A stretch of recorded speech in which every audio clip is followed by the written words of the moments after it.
Peut-être faut-il à ce livre plus qu'une unique préface. Et encore demeurerait-il toujours, en fin de compte, un doute quant à la possibilité que quelqu'un, sans avoir vécu quelque chose de semblable, se familiarise avec l'expérience vécue de ce livre grâce à des préfaces. On le dirait écrit dans la langue du vent de dégel. Il est fait d'arrogance, d'inquiétude, de contradiction, de temps d'avril, de sorte qu'il rappelle constamment aussi bien la proximité de l'hiver que la victoire sur l'hiver, victoire qui arrive, doit arriver, est peut-être déjà arrivée. Il respire continuellement la reconnaissance, comme s'y était survenu précisément l'événement inespéré entre tous, la reconnaissance d'un homme qui guérit, car ce fut bien la guérison, cet événement inespéré entre tous. Gai savoir. Cela veut dire les Saturnales d'un esprit qui a résisté patiemment à une terrible et longue oppression, patiemment, fermement, froidement, sans s'incliner, mais sans espoir, et qu'envahit soudain l'espoir, l'espoir de la santé, l'ivresse de la guérison.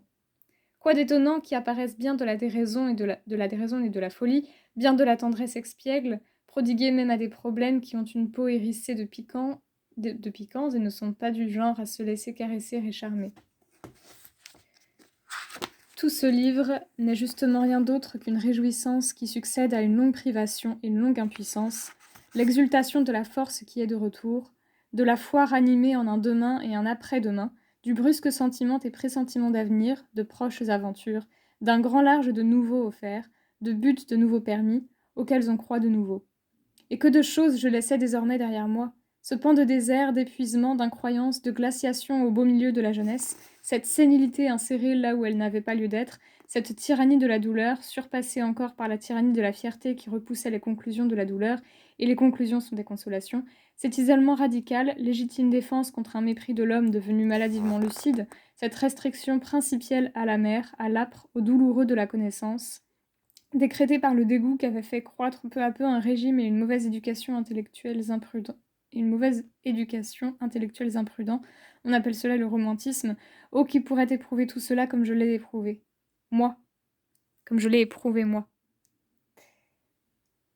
Mais celui qui le pourrait me pardonnerait à coup sûr bien plus qu'un peu de folie, d'exubérance, de gai savoir, par exemple la poignée de chants qui sont désormais ajoutés à ce livre, chants dans lesquels un poète tourne tous les poètes en ridicule de manière difficilement pardonnable. Ah, ce n'est pas seulement sur les poètes et leurs beaux sentiments lyriques que ce ressuscité doit passer sa méchanceté. Qui sait quel genre de victime il recherche, quelle monstrueuse matière à parodie le charmera sous peu. Incipit tragoedia, lit-on à la fin de ce livre dangereusement inoffensif. Qu'on se tienne sur ses gardes. Quelque chose de prodigieusement mauvais et méchant s'annonce. Incipit parodia, à n'en pas douter.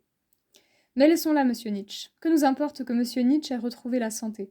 Un psychologue connaît peu de questions aussi attirantes que celle du rapport entre santé et philosophie, et au cas où il tombe lui-même malade, il entre dans sa maladie en y apportant toute sa curiosité de scientifique. On a en effet nécessairement, à supposer que l'on soit une personne, la philosophie de sa personne. Mais il y a là une différence considérable. Chez l'un, ce sont les manques qui philosophent, chez l'autre, les richesses et les forces. Le premier a un besoin impérieux de sa philosophie, que ce soit comme soutien, soulagement, remède, délivrance, élévation, détachement de soi. Chez le second, elle n'est qu'un beau luxe, dans le meilleur des cas, la volupté d'une reconnaissance triomphante qui doit finir par s'inscrire en majuscule cosmique au ciel des concepts. Dans l'autre cas, plus fréquent toutefois, lorsque ce sont les états de détresse qui font de la philosophie, comme chez tous les penseurs malades, et peut-être y a-t-il une majorité de penseurs malades dans l'histoire de la philosophie, qu'adviendra-t-il de la pensée qui se trouve soumise à la pression de la maladie? Voilà la question qui importe pour le psychologue. Et ici, l'expérimentation est possible. Exactement comme le fait un voyageur qui projette de s'émerveiller à une certaine heure et s'abandonne ensuite calmement au sommeil. De même, nous, philosophes, à supposer que nous tombions malades, nous nous livrons momentanément, corps et âme, à la maladie, nous fermons en quelque sorte les yeux sur nous-mêmes. Et de même que ce voyageur sait que quelque chose en lui ne dort pas, que quelque chose compte les heures et le réveillera, de même nous savons que l'instant décisif nous trouvera éveillés, que quelque chose surgira alors et prendra l'esprit sur le fait, je veux dire en flagrant délit de faiblesse, ou de demi-tour, ou de capitulation, ou d'endurcissement, ou d'assombrissement, ou de rechute dans l'un des états maladifs de l'esprit, quel que soit le nom qu'on leur donne, qui, les jours de santé, ont contre eux la fierté de l'esprit, car comme le veut à juste titre la vieille fable, l'esprit fier, le paon et le cheval sont les 3 animaux les plus fiers de la terre. On apprend, après une telle mise en question de soi et une telle tentation de soi, à considérer d'un œil plus fin tout ce sur quoi on a philosophé jusqu'à présent. On devine mieux qu'auparavant les involontaires déviations, les chemins de traverse, les lieux de repos, les lieux ensoleillés de la pensée vers lesquels les penseurs souffrants ont été entraînés par séduction, en tant qu'ils souffrent justement, on sait désormais vers quoi le corps malade et son besoin poussent, attirent inconsciemment l'esprit, vers le soleil, le calme, la douceur, la patience, le remède, le soulagement à tous les sens, de ces mots. Toute philosophie qui place la paix plus haut que la guerre, toute éthique présentant une version négative du concept de bonheur, toute métaphysique et toute physique qui connaissent un final, un état ultime de quelque sorte que ce soit, toute aspiration principalement esthétique ou religieuse à un en marge d'eux, un au-delà d'eux, un en dehors d'eux, un au-dessus d'eux, autorise à demander si ce n'est pas la maladie qui a inspiré le philosophe.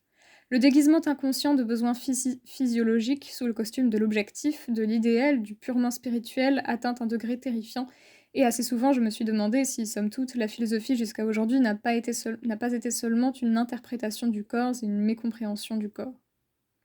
Derrière les jugements de valeur suprêmes qui ont jusqu'à présent guidé l'histoire de la pensée se cachent des mécompréhensions relatives à la constitution du corps, que ce soit de la part d'individus, de classes ou de races entières. On est en droit de considérer toutes les téméraires folies de la métaphysique, particulièrement ses réponses à la question de la valeur de la vie, d'abord et toujours comme symptômes de corps déterminés. Et si dans l'ensemble ces sortes d'acquiescement au monde et de négation du monde ne contiennent, du point de vue scientifique, pas un grain de signification, elles fournissent néanmoins à l'historien et au psychologue des indications d'autant plus précieuses, en tant que symptômes, comme on l'a dit, du corps, de sa réussite et de son échec, de sa plénitude, de sa puissance, de sa souveraineté dans l'histoire, ou bien de ses coups d'arrêt, de ses coups de fatigue, de ses appauvrissements, de son pressentiment de la fin, de sa volonté d'en finir. J'attends toujours qu'un médecin philosophe au sens exceptionnel du mot, un homme qui aura à étudier le problème de la santé d'ensemble d'un peuple, d'une époque, d'une race, de l'humanité, ait un jour le courage de porter mon soupçon à un degré ultime et d'oser cette proposition. Dans toute activité philosophique, il ne s'agissait absolument pas jusqu'à présent de vérité, mais de quelque chose d'autre, disons de santé, d'avenir, de croissance, de puissance, de vie. On devine que je ne voudrais pas me montrer ingrate au moment de prendre congé de cette époque de grave consomption dont je n'ai pas encore épuisé le bénéfice aujourd'hui. De même que je sais assez l'avantage que me procure ma santé aux variations nombreuses sur tous les monolithiques de l'esprit. Un philosophe qui a cheminé et continue toujours de cheminer à travers beaucoup de santés a aussi traversé un nombre égal de philosophies. Il ne peut absolument pas faire autre chose que transposer à chaque fois son état dans la forme et la perspective les plus spirituelles. Cet art de la transfiguration, c'est justement cela, la philosophie.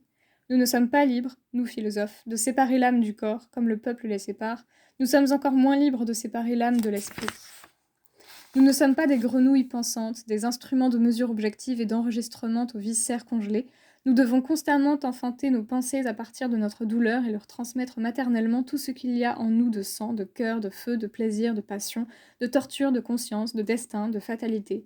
Vivre, cela veut dire que pour nous métamorphoser constamment tout ce que nous sommes en lumière et en flamme, et également tout ce qui nous concerne, nous ne pouvons absolument pas faire autrement. Et pour ce qui est de la maladie, ne serions-nous pas presque tentés de demander s'il nous est seulement possible de nous en dispenser ? Seule la grande douleur est l'ultime libératrice de l'esprit, en ce qu'elle est le professeur du grand soupçon, qui fait de tout un X véritable, authentique, c'est-à-dire l'avant-dernière lettre avant la dernière.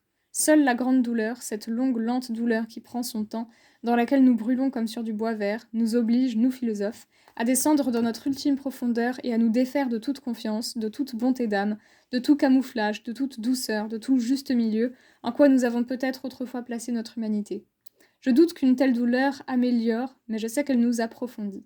Soit que nous apprenions à lui opposer notre fierté, notre ironie, notre force de volonté et agissions comme l'Indien d'Amérique qui, si cruellement qu'il soit martyrisé, se dédommage sur son tortionnaire par la méchanceté de sa langue, soit que, face à la douleur,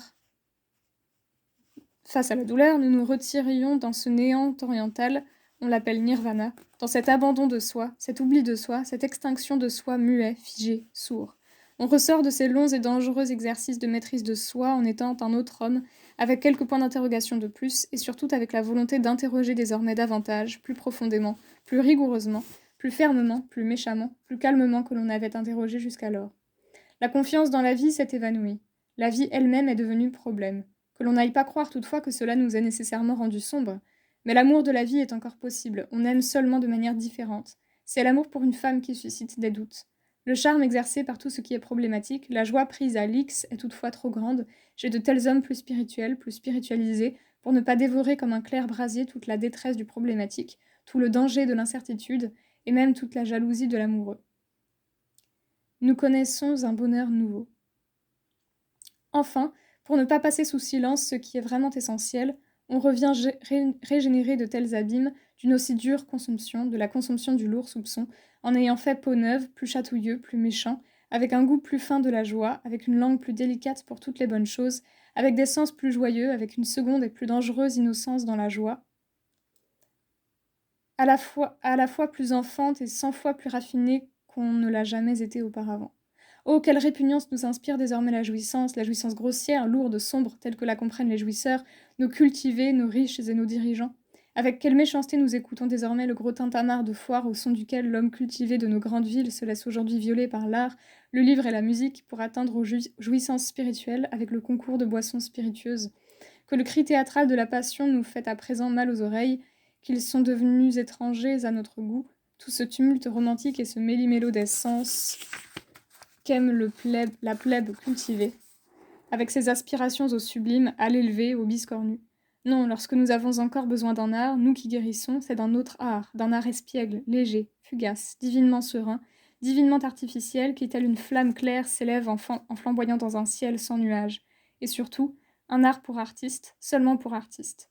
Nous nous entendons mieux, après coup, à ce qui en est la première et nécessaire condition, la gaieté d'esprit, toute gaieté d'esprit, mes amis.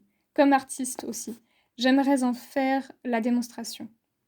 Il y a une chose que nous ne savons aujourd'hui que trop bien, nous, hommes de savoir.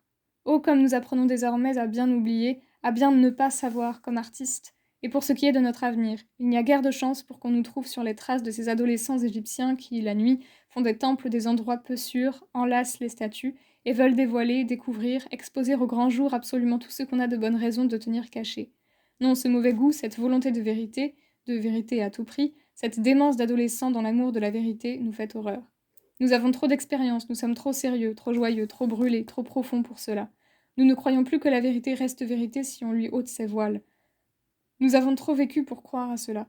C'est pour nous une question de décence aujourd'hui que de ne pas vouloir tout voir dans sa nudité, de ne pas vouloir se mêler de tout, de ne pas tout comprendre et savoir. Est-il vrai que le bon Dieu est présent partout demandait une petite fille à sa mère. Mais je trouve cela inconvenant. Avis aux philosophes. Avis aux philosophes. On devrait tenir en plus haute estime la pudeur avec laquelle la nature s'est cachée derrière les énigmes et des incertitudes chamarrées. Peut-être la vérité est-elle une femme qui a de bonnes raisons de ne pas laisser voir ses raisons? Peut-être son nom est-il, pour parler grec, Bobo?